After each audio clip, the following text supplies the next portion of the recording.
Bonjour, merci de nous suivre sur notre chaîne Science au rendez-vous. Aujourd'hui, nous allons continuer avec vous sur la statistique, niveau 3e. Et ici, nous avons un exercice et à partir de cet exercice-là, ça nous permettra d'apprendre des choses nouvelles. Ici, on avait déjà vu les effectifs cumulés croissants et les effectifs cumulés décroissants.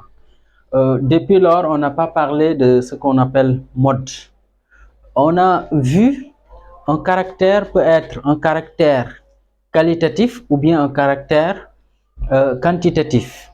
Donc, si le caractère est quantitatif, ça peut être quantitatif discret ou bien quantitatif continu. Et ici, nous avons un caractère quantitatif continu. En fait, nous avons des notes, mais même si on n'a pas mis des virgules, mais c'est continu. On peut avoir en fait des notes avec des virgules. Là, d'abord, qu'est-ce qu'il faut comprendre? On sait comment on calcule la moyenne. Mais ici, on nous demande de regrouper la série. On sait comment on fait le dépouillement. C'est-à-dire comment quitter de la série brute pour ranger cette série-là pour avoir une série où on peut faire l'étude. Et cela nous permettra de non seulement d'avoir ce qu'on appelle l'amplitude, d'avoir aussi les effectifs cumulés croissants et les effectifs cumulés décroissants. On verra aussi ici disons la classe modale, parce qu'ici on va ranger par classe.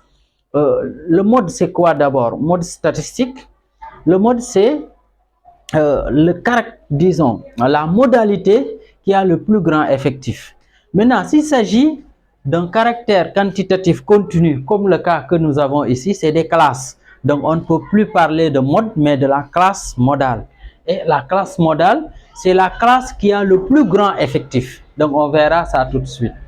À part ça, il faut aussi comprendre ce qu'on appelle l'amplitude. L'amplitude, c'est quoi? Si vous avez une série avec des classes, donc si vous avez une classe, donc les classes en général, si vous avez une classe, donc une classe peut être comme ça. Si on a une classe, disons, il y a la borne inférieure qui est A, par exemple, on verra ça tout de suite. Et ici, borne supérieure. En général, ici, c'est fermé, ici, c'est ouvert. Nous avons une classe qui est là. L'amplitude de la classe, c'est quoi?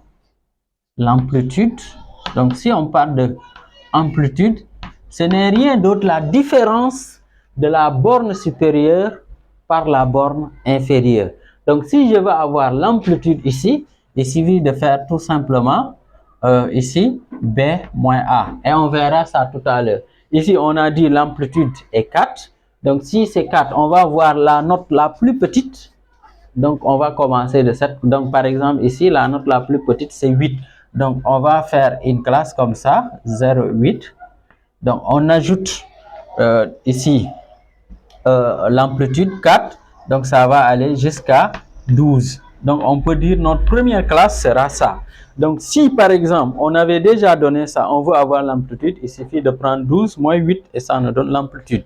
Maintenant, il peut arriver que des séries statistiques où on a des amplitudes différentes, mais en général, en troisième, en tout cas, c'est extrêmement rare. Je pense même que ce n'est pas au programme, avec des séries avec des amplitudes différentes. En général, on a une amplitude, disons, qui est la même. Ça veut dire toutes les classes, on a la même amplitude. Si c'est 4, on aura la même amplitude partout.